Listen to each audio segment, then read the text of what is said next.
Chega mais! Muito boa noite, ótima semana para você e pra gente aqui do Gazeta Esportivo. O programa tá no ar com a cobertura completíssima da terceira rodada do Campeonato Brasileiro e a gente começa hoje com os jogos das equipes fora de São Paulo. Destaque para o jogaço entre Grêmio e Fluminense lá em Porto Alegre, um verdadeiro deleite para os fãs, para os amantes de futebol. Grande noite para você que acompanha o Gazeta Esportiva, vai ficar para a história, vai ficar para sempre na memória. Eu me lembro de alguns 5-4, uma vitória do Santos sobre o Flamengo com o Neymar, 5-4, um outro Corinthians e Neymar e Ronaldinho, foi os dois que eu vi aquele dia. Mas as circunstâncias que ocorreram esses 5-4, elas são especiais.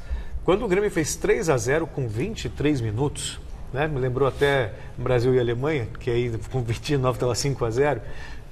Ficou aquela sensação de que o Diniz poderia cair, né? E o Diniz é um cara que ganha a nossa simpatia pela coragem, pela ousadia, pela fidelidade às suas convicções, faça chuva ou faça sol. Ele não abre mão disso. E aí você vê o Fluminense diminuindo aí com o Gonçalves, depois na falha do Júlio César fez 3-2 no primeiro tempo.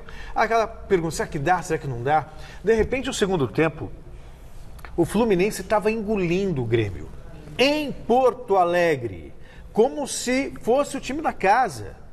É absolutamente sensacional. Eu confesso que eu tenho uma certa frieza quando eu vendo o jogo. Ainda mais para um time que eu não torço, que é o Fluminense, nunca torci na minha vida.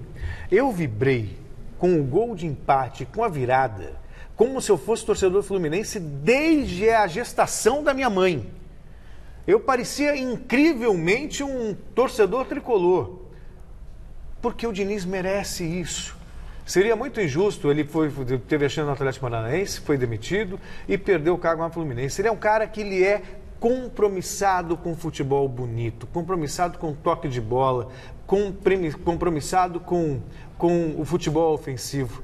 Merecia isso, sabe? Foi um jogaço para ficar na história.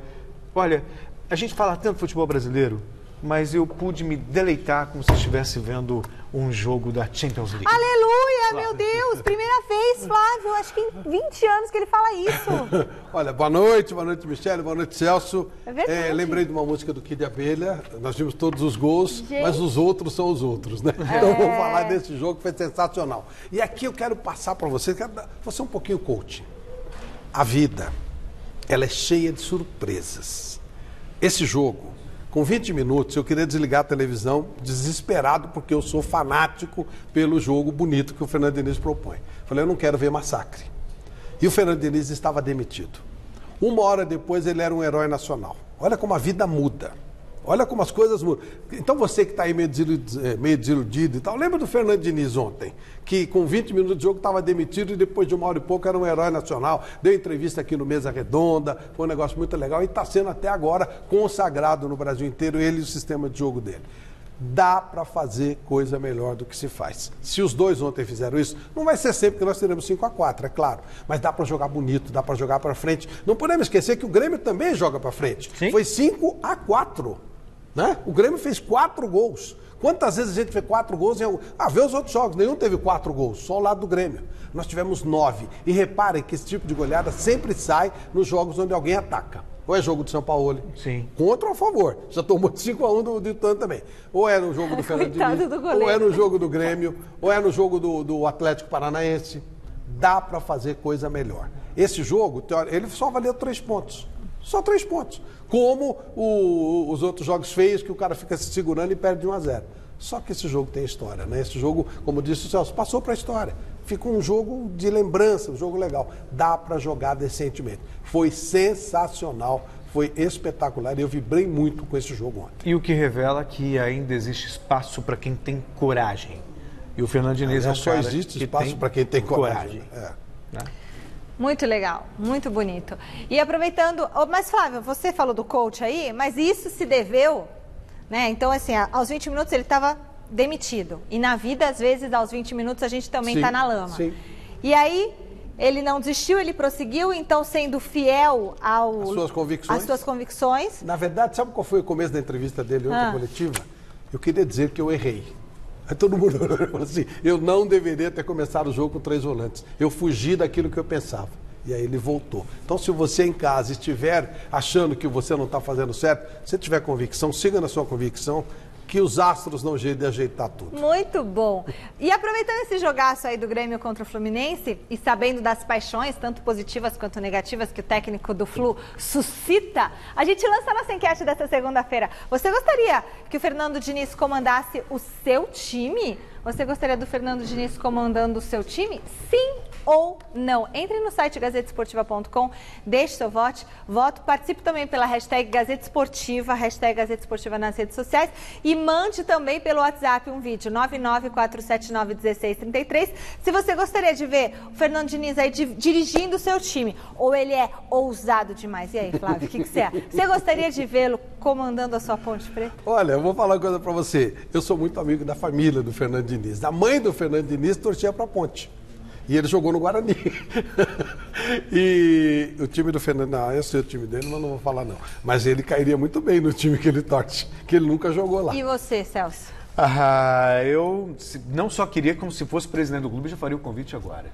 A questão é a seguinte, quando o Fernando Diniz surgiu lá no comecinho, Fernando Diniz antes mesmo... Não, eu sou torcedor do Mojimirim. Não, Celso, porque dirigir o Mojimirim, tudo bem, mas dirigir o Corinthians, ele cai bem no Corinthians? Isso faz parte do argumento que eu ia então, exercer agora. Deu na mesma. Porque eu me lembro quando ele começou, antes mesmo de o Audax chegar à final do Campeonato Paulista, mas eu falava assim, ele joga isso porque no Audax, não tem pressão, fica aquele toquezinho, sai jogando, como se fosse um absurdo sair jogando. Os melhores times do mundo saem jogando, toca a bola lá atrás, não tem chutão e tal. Não daria certo num time grande. Já teve a chance no Atlético Paranaense, eu acho que faltou um pouquinho de paciência lá. Na verdade, Celso, só como uma informação, ele não foi demitido do Atlético Paranaense.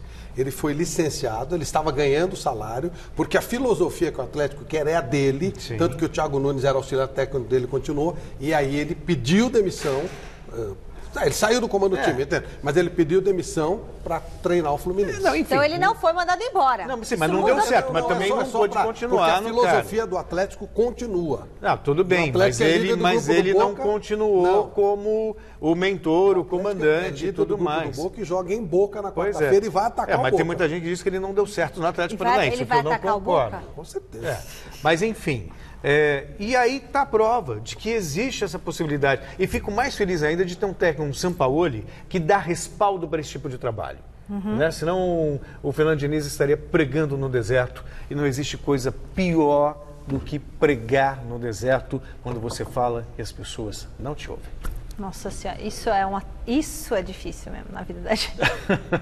Agora vamos ver como as equipes paulistas se saíram nesse final de semana, começando pelo Corinthians do Chico Lang, que foi até Manaus encarar o Vasco lá na Arena da Amazônia e voltou de lá com um pontinho na bagagem. Flávio, considerando que o Corinthians foi com os reservas, eu acho que o resultado também não foi ruim, não. Tudo bem que o Vasco é candidato ao rebaixamento.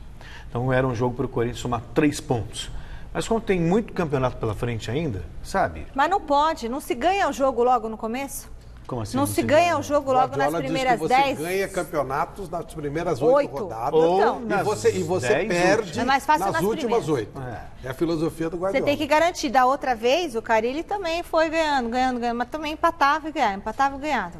É um time fraco como o Vasco, apesar de estar com o elenco reserva e ser lá longe...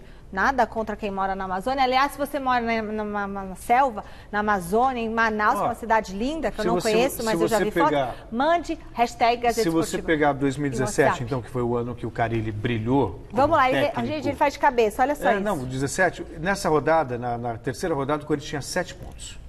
E... Hoje ele tem 4. Então ele tinha 7, ele tinha 2 vitórias e um empate. Exato, que o empate com a Chapecoense em casa na primeira rodada. E agora? Tem 4. Tem 4 pontos. Ou seja, tá pior. 3 pontos só atrás do que da campanha que ele fez em 2017. Então não é nenhum absurdo. São 38 rodadas, tem muito chão pela frente ainda. Mas não pode bobear contra time fraco. Não, mas também você não pode desconsiderar a grandeza do Vasco, apesar do momento ruim. É um clássico. Um clássico fora de casa. Em termos de resultado, não foi ruim, não. O Chico chorou pra caramba por causa desse pênalti ontem no mesmo, mas foi pênalti, sim, viu? Foi pênalti ou não foi? O árbitro de vídeo foi certinho. O Carlos Augusto, ele desloca um pouquinho, né? Não, ele nem pega na bola. Ele foi estabanado. Estabanado também é pênalti. E ele não pega na bola, ele só pega na perna do jogador. E aí derruba o jogador, foi pênalti, pô.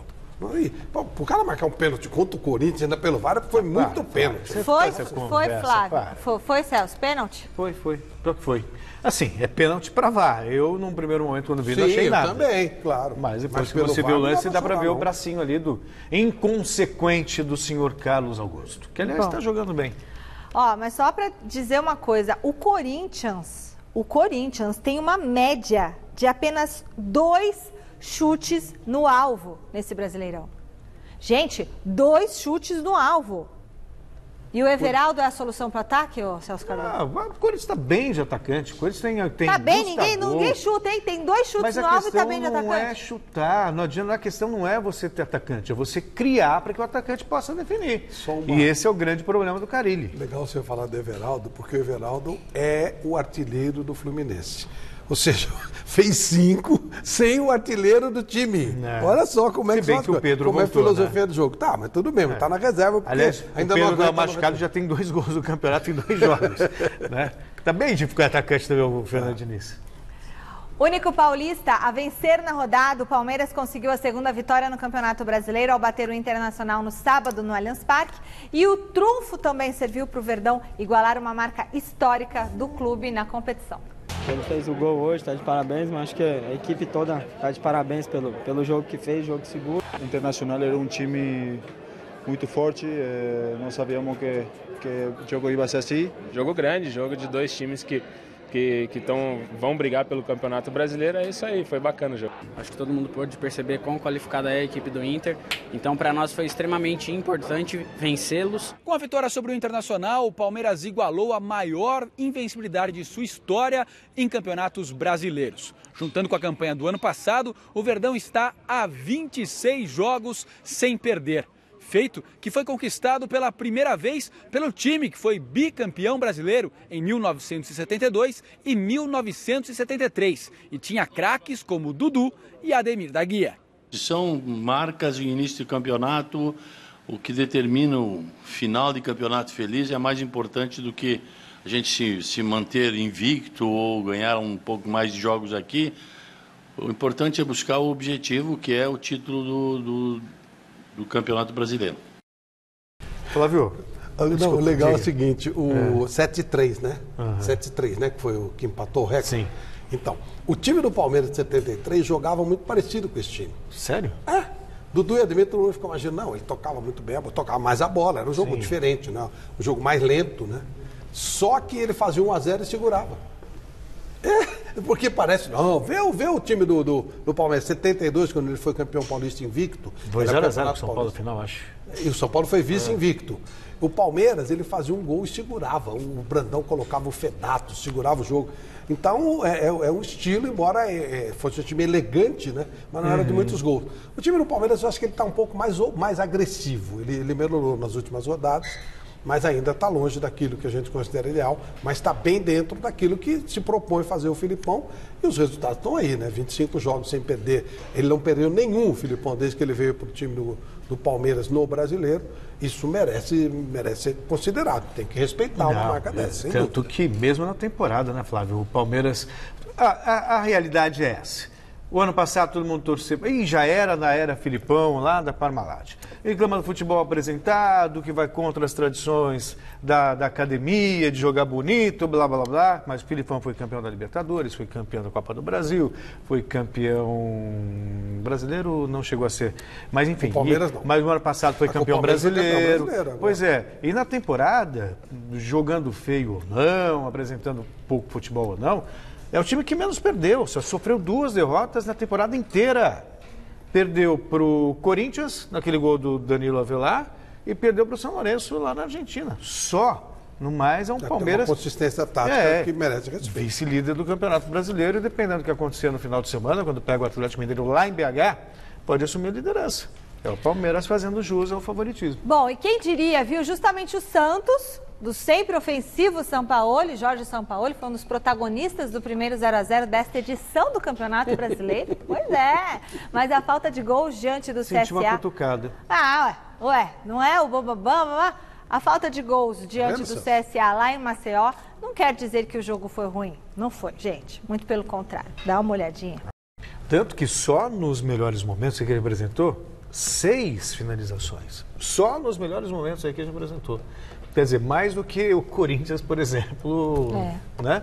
O que mostra a força do jogo, a intensidade do jogo de São Paulo, que também não enfeita na hora. Confiança é tudo, Flávio. Sabe, quem é consciente do que faz, admite quando erra, faz a leitura fiel do jogo. Todas as entrevistas que eu vejo de São Paulo do pós-jogo... Ele é muito ponderado, né? É o jogo que eu vi, diferentemente de outros treinadores que você fica se perguntando, nossa, foi esse jogo que ele viu? Mas o Carille também tem uma visão boa do jogo, também, né? Mas são exceções, né? Olha, foi um 0-0 que merecia gol. Eu queria falar do CSA. CSA, eles montaram um projeto, profissionalíssimo esquema, veio de lá de baixo da 4ª divisão e foi subindo todo ano e agora está na 1ª divisão. Aí ele tomou uma paulada no primeiro jogo, né? Sim. 4-0, aí ele recebeu o Palmeiras. Vai ser um arraso. Palmeiras não ganhou lá. Aí pega o Santos não ganhou lá também. Ou seja, aquele negócio de CSA vai cair. Calma. Aqui no Brasil, quando você faz um trabalho profissional, via de regra é bastante. Sim. Nem precisa ser uma coisa assim, não tem dinheiro sobrando, obviamente. O Maceió é uma cidade linda, mas é uma cidade modesta. Eu amo muito. Pois é, mas em termos de patrocínio, de repercussão, é mais difícil de você levantar dinheiro lá. Então, eles fizeram um trabalho profissional e normalmente isso basta. Eu já começo a olhar o CSA com outros olhos. Com o Palmeiras foi acidente, ontem também foi. Aliás, vai ser comprado por um grupo chinês, né? Tem essa conversa também, o CSA. Aí se for, vai deitar. Bom, para desespero do mestre Alberto Helena, o São Paulo entrou em campo ontem com 3 volantes. Para encarar o time reserva do Flamengo no Morumbi. Boa, Celcinho. Se por um lado, se o mestre estiver vendo, ele vai ficar bravo com você. Eu vou brincar. Você tá com brincadeira. Não. Ele tá. Na verdade... Você tá tirando com a cara de um senhor. Pelo contrário.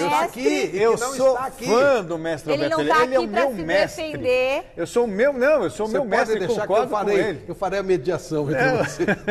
Quem for homem, eu adoro quando ele fala assim, 3 volantes. Não pode. Bom, se por um lado esse esquema não evitou que o rubro-negro saísse na frente, por outro, a chegada de um desses volantes ao ataque impediu a derrota do tricolor. Tentei bastante, né? Não tinha sido meu primeiro chute. Na hora do gol ali eu achei que se eu tivesse chutado de primeira talvez o César poderia ter pegado. Então tentei tirar um pouquinho, a bola acabou passando ali no lugar certo e na hora certa. Acho que foi a melhor partida que o São Paulo fez comigo. A evolução é muito clara. Eu preferiria, sinceramente, jogar contra o titular do Flamengo do que esse tipo de jogo. E isso eu falei antes para os jogadores. Vai ser mais complicado do que jogar com o titular. O que eu gostei é que eu vi que eu tenho jogadores que eu posso contar. Jogadores que não jogavam há 2, 3 meses. Então a gente sabe que tem muito mais opção do que pensava. E o que é mais legal é você, no momento que os jogadores sabem que não tem ritmo, vir para cá, sair daqui com empate com São Paulo, não é mal. O Flamengo agora tem compromisso importante nesse meio de semana contra o Peñarol, lá no Uruguai, para confirmar a vaga nas 8ª de final da Copa Libertadores da América. Já o São Paulo terá semana livre para trabalhar e se preparar para o próximo compromisso no Campeonato Brasileiro. É lá em Fortaleza, no Castelão, contra a equipe dele, Rogério Ceni. Será o reencontro do mito com o tricolor. Flávio, a gente citou ontem no Mesa, né, o Klopp falando sobre Messi e Pelé, e o Klopp deu uma entrevista também questionando muito o futebol brasileiro e as demissões dos treinadores. Ele entende que o erro está na contratação, né? Não se contrata pensando numa filosofia, porque uma vez você contratou a pessoa certa, no que você acredita no trabalho dela, deixa trabalhar. O Klopp vai ficar 2 anos no Liverpool, provavelmente sem ganhar nada. Sem ganhar nada. O City ganhou agora há pouco, dificilmente ele ganha a Champions e dificilmente ele ganha o Por que eu estou dizendo isso? Tem eleição no Flamengo, vamos mandar embora o Dorival e vamos contratar o Abel, que é o cara. Foi campeão do Carioca. E que corre risco de ser demitido, que se for eliminado da Libertadores, o que pode ocorrer. Quer dizer, então, sabe? E aí o lance do Pato, um lance que parece uma coisa, né, boba, mas que deu um problema na cervical. Eu expulsaria o menino, o Tuller. Eu achei que ele foi maldoso, ele foi estabanado. E isso também gera expulsão, imprudência. Ele entrou feito um louco. Desde que ele entrou ali, um absurdo. Ele estava nadão, né? Ele não quis machucar o Pato, mas caramba, né? Não dá. Pois é, agora belo gol do Tietchan também, daqui a pouco a gente vai falar mais sobre o Pato, né? Mas enfim, o resultado para o São Paulo ele foi decepcionante, considerando que o Flamengo estava com reserva. Mas ao mesmo tempo é o Flamengo, que tem, mesmo com reserva, tem Diego. E o São Paulo não caiu o nível do jogo, não. Não? Poderia ter vencido. Olha, a entrada forte do Matheus Tuller acabou mandando o Alexandre Pato do Morumbi direto para o hospital, onde ele realizou exames e teve constatada uma pequena lesão na cervical. E de lá mesmo, antes de receber a alta, o atacante gravou um vídeo para tranquilizar a torcida. Fala, galera. Queria, através desse vídeo, tranquilizar vocês. Falar que tive uma lesão de ligamento da vértebra. Graças a Deus não foi nada tão sério. Infelizmente, na hora do jogo, aconteceu um lance que vou ter que usar isso aqui por alguns dias. Espero voltar o mais rápido possível. E queria dizer muito obrigado pelas mensagens de apoio e as energias positivas. E vamos São Paulo.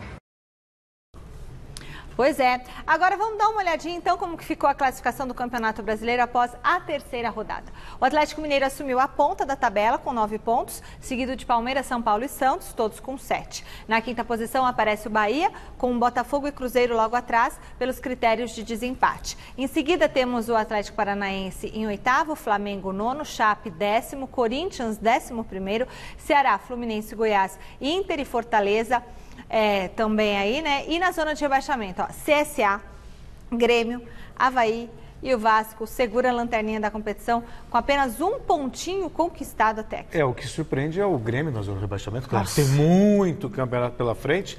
E o Atlético Mineiro na liderança. Eu escrevi até isso no blog Na Cara do Gol, na gazetesportiva.com. Olha a ironia do futebol. O Atlético Mineiro tem técnico interino. Mandou o Levi Coupe lá, vai embora. Tem 100% de aproveitamento, é o único time com 100% de aproveitamento, 2 vitórias fora de casa. E sabe, a última vez que o Atlético conseguiu vencer 3 partidas seguidas logo no começo do Brasileirão? 1980. Nossa. O ano que ele foi vice-campeão e perdeu o título para o Flamengo. 80, ou seja, dá... É que eu tenho que fazer conta porque eu sou de humanas. 29? Ou 19. Por quê? Até de hoje é 80? 19 anos. 19? Não, 80, não. 19 não. 2000 até hoje é 19. 39, de 80. 90, 2000, 2010. 39 anos. 39 anos.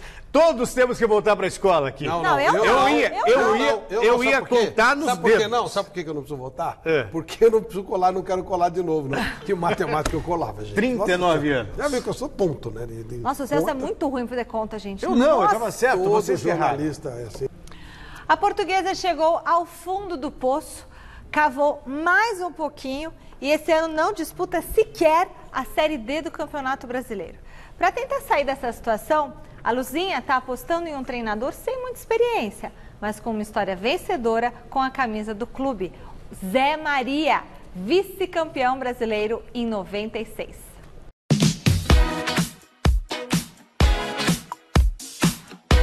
Sem vaga em nenhuma das divisões do futebol brasileiro, a Portuguesa vai disputar a Copa Paulista de olho no acesso à 4ª divisão do futebol nacional.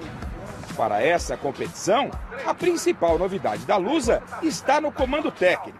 Quem não se lembra do lateral Zé Maria, que nasceu no Canindé, brilhou na Europa e também na seleção brasileira? É, exatamente isso. O bom filho, a casa torna. E agora, ele está de volta no cargo de treinador. Você que vai ter problema, os seus jogadores vão ter problema. Né? Nós vamos ter que mudar metodologia de treinamento, intensidade de treinamento. Mesmo sabendo que a Lusa está quase agonizando, Zé Maria não hesitou em aceitar esse desafio. E aceitou o convite de dirigir a Portuguesa por um único motivo. Muitas pessoas falam, pô, você é louco, tá indo para a Portuguesa. Por amor a gente faz algumas loucuras, né? Então, esse é uma delas. Mas por onde andava o Zé? Com que currículo ele chega para assumir esse desafio? Eu tive já 2 experiências na Itália, na Série C e na Série D. Depois fui para a Albânia, fui campeão da Albânia. Fui campeão no campeonato e da Supercopa. Mesmo sabendo que a estrutura por aqui não é a ideal, Zé Maria acredita que esse trabalho pode dar certo. Afinal, a Lusa tem história e camisa. Acredito que com o conhecimento que eu adquiri nesses anos de futebol europeu, futebol mundial, posso ajudar um pouquinho a Portuguesa.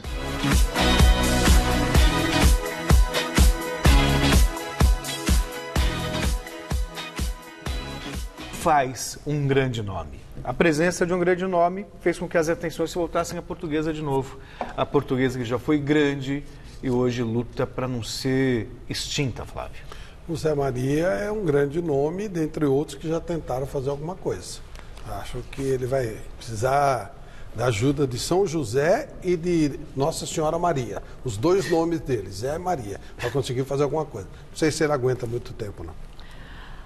Muito bem. Boa sorte, hein, Zé Maria? Agora você que está em casa, vem com a gente. Nós vamos para o nosso giro de notícias. Põe na tela, diretor. Começamos falando do Flamengo. O rubro-negro carioca fechou hoje acordo de indenização com o último dos 16 sobreviventes da tragédia no Ninho do Urubu, o zagueiro Jonathan Ventura e a família. Eles aceitaram a proposta do clube, assinaram todos os papéis nesta manhã na Gávea. O Jonathan teve 30% do corpo queimado e passou 2 meses internado. Falando em garoto, lembra do Elton, aquele rapaz que jogava no Paulista de Jundiaí, foi pego como gato na Copa São Paulo de 2017? Não é que ele tá dando a volta por cima? Esse final de semana, o Elton foi campeão da Série A3 do Campeonato Paulista com o Osasco Audax.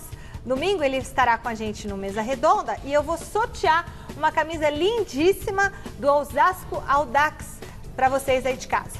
Eu queria falar rapidinho, né? Porque isso foi possível porque alguém deu uma oportunidade para ele. Deu uma chance. As pessoas acham que é só você taxar, né? Apontar o dedo e pronto, julgar. Aqui no Brasil adora pois se julgar. E aí quando você dá a oportunidade, alguém pode, sabe, se reencontrar.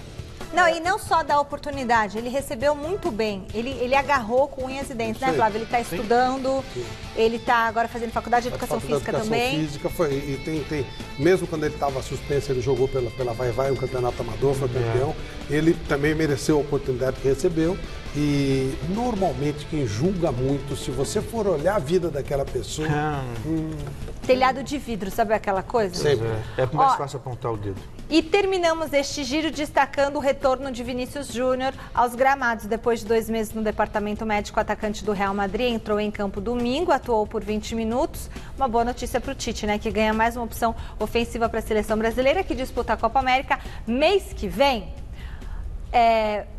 Que bom para o Tite. O Tite não falou nada ainda do Neymar. Vai esperar para falar com ele pessoalmente? Quando assumir. Aliás, a imprensa espanhola diz que a possibilidade do Neymar ir para o Real Madrid é pequena. É zero. Porque o Zidane não quer. Eu acho que o Tite não deve ser refém do Neymar. Nem da imprensa. Lá vem o Flávio Prado. É verdade. Nem do Neymar, nem da imprensa e nem da rede social. Se perguntar para mim se ele deve convocar o Neymar, a minha resposta é não. Não convoque, deixa o Neymar em paz. Como o Messi, não convoque para a seleção argentina. Deixa os caras fazendo porcaria nos timinhos que eles jogam lá na Europa. Primeira participação dos nossos telespectadores pelo WhatsApp. Meu nome é Claudinei, falo de São Bernardo do Campo. Boa noite, Celso, Michele e o Flávio Prado falou a verdade. Quem não gostaria de ver o Fernando Diniz comandando o time com esse futebol bonito aí? Futebol não é só resultado, futebol também é espetáculo. E é maravilhoso você ir no estádio, pagar o ingresso e ver o seu time jogando bonito. Um abraço, boa noite. Boa noite, hashtag Gazeta Esportiva, se inscreva no nosso canal do YouTube, youtube.com/Gazeta Esportiva, tem ali um lugarzinho escrito comunidade, põe a sua história lá, sua história com o programa Gazeta Esportiva, há quanto tempo você nos acompanha? Às vezes tem gente que fala assim, eu assistia vocês desde pequenininho, não é, Celso? Aí você fica com Olha lá. Você fica com vontade de enfiar a mão na cara da pessoa. Ele, na verdade, está sendo gentil, está sendo carinhoso, ele já tem barba, grisalha. Eu te assistia desde quando eu ia para a escola. No seu caso é verdade. Então se inscreva lá, conta a sua história, a gente vai escolher 5 pessoas para ter um jantar especial com a gente, tá? Com a nossa equipe. E com começo irregular nesse Brasileirão, o Corinthians tem a semana livre até o próximo compromisso do time, sábado contra o Grêmio na Arena de Itaquera. O técnico Fábio Carilli aproveita então o tempo livre para analisar o elenco, dando mais atenção àqueles que não vêm atuando muito durante esse ano. Na reapresentação do Corinthians, o técnico Fábio Carilli programou um jogo treino. A equipe era mesclada por atletas que não têm atuado tanto na temporada, como Walter e Regis. Outros que estão se recuperando de lesão, casos de Gabriel e Danilo Avelar. E ainda titulares, como Cleison e Sornoz. O jogo foi contra a equipe sub-23 do clube. A vitória do time principal foi por 2-0. Gols de Regis de cabeça e Janderson neste chute colocado. É muito importante você conseguir dar ritmo de jogo, né, para aqueles que têm menos números jogados, né? No meu caso, eu fiquei 15, 20 dias quase fora, então, sim, é muito importante, porque, queira ou não, você tem uma adaptação com bola nova, com posicionamento, com tempo de jogo, então, sim, é um jogo-treino importantíssimo. O Corinthians terá uma semana inteiramente dedicada aos treinamentos, até o jogo deste sábado contra o Grêmio. Um período bom para recuperar titulares como Gustavo, Henrique e Júnior Urso. Já Danilo Avelar, inteiramente recuperado de uma lesão, é o mais próximo de reaparecer na equipe. Bom, Flávio, a questão, claro, melhorar todos nós podemos, mas acho que o Corinthians não é nem a questão da melhora, porque quando ele foi chamado, ele respondeu na final contra o São Paulo, no jogo contra o Chapecoense. O que falta ao Corinthians, eu acho que é regularidade. Sequência, né? Sequência. Não, o ataque precisa melhorar. Dá para melhorar pelas peças que tem. E vai ter uma semana boa, porque ele joga só no sábado, em Corinthians, e contra o time que vai disputar uma decisão, que é o Grêmio, no meio de semana, e vem dessa paulada de ontem, né, de 5-4. Então, uma boa semana para o Corinthians. O Danilo Avelar, para mim, é titular. O outro menino até foi bem e tal, mas acho que ainda o Danilo está acima dele. Também acho que fez o nome dele, ganhou confiança e é o cara. O Palmeiras joga quarta-feira pela Libertadores contra o San Lourenço, do Papa, não é? O time do Papa. Apesar de valer a liderança do Grupo F, o Felipão já adiantou que deve mexer no time que vai entrar em campo. Depois da folga de domingo, o Palmeiras começou nesta segunda-feira a preparação para o jogo de quarta contra o San Lourenço da Argentina pela última rodada do Grupo F da Copa Libertadores da América. Apesar da partida valer a liderança da chave, o técnico Luiz Felipe Scolari vai poupar alguns jogadores. Já posso adiantar que vou mudar de 2 a 3 jogadores, porque nós já estamos classificados, vamos jogar apenas pelo primeiro lugar do grupo e eu tenho que pensar também na sequência do brasileiro. Uma das posições em que Filipão deve mexer é a de centroavante, que não vinha fazendo parte do rodízio. Daverson foi titular das últimas 9 partidas, mas deve ganhar um descanso contra o San Lourenço. Arthur Cabral ou Borja deve ser escalado como titular. Quarta-feira, provavelmente, eu vou colocar um outro centroavante, porque no sábado ou domingo, se não me engano, contra o Atlético, a gente tem que ter um cuidado de manter uma sequência de 3, 4 jogos, depois dá uma recuperação.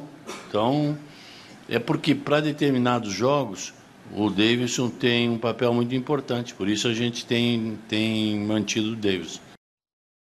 Sabe, Flávio, que me surpreende essa ascensão do Davidson? Porque o Borja foi contratado com a peso de ouro, artilheiro de Libertadores, um dos melhores da América, e de repente me parece... Nós falamos de depressão no mês. O Borja jamais se acertou na cidade. Não é por maldade, não. Ele é muito tímido e isso pesa demais. Se você não consegue... tá legal onde você trabalha, onde você vive, é muito complicado. Então explica-se isso. Não sei se ele vai se acertar, mas o Palmeiras, se tiver uma chance, vai tentar negociar o Borja. Não é mau jogador, acho que ele vai voltar a ter bom nível, mas provavelmente está infeliz no Palmeiras e aí é difícil trabalhar. Né? Também acho. Uma pena, porque é um jogador que... fazedor de gols. Ficou com peste agora de jogador brucutu, jogador que não joga... Eu gosto dele. O Santos desembarcou agora à tarde, após o empate sem gols com o CSA em Alagoas. Quem atendeu a imprensa foi o meia Jean Mota, que revelou um dos possíveis motivos para a queda de rendimento dele após o excelente início de temporada. Santos que encara o Vasco da Gama domingo no Pacaembu pelo Campeonato Brasileiro. Lembrando que hoje, no Rio de Janeiro, Jorge Sampaoli foi absolvido no tribunal da CBF após ter ofendido o juiz que apitou o segundo jogo da Copa do Brasil diante do Vasco da Gama. Ele vai cumprir a suspensão automática diante do Galo na próxima fase da Copa do Brasil na primeira partida, mas está liberado para trabalhar à beira do campo no final de semana. Fico feliz por isso, né? É um cara que nos ajuda muito dentro de campo, que nos passa, né, uma energia muito boa ali dentro, tem nos ajudado muito. Então, fico feliz por ele ter sido absolvido. O São Paulo ele vai passar ali, né, em vídeos, em pré-eleições ali, né, o que fazer para surpreender o Vasco, que é um time também que sabe como a gente joga, mas no Pacaembu é diferente, né? A gente sabe.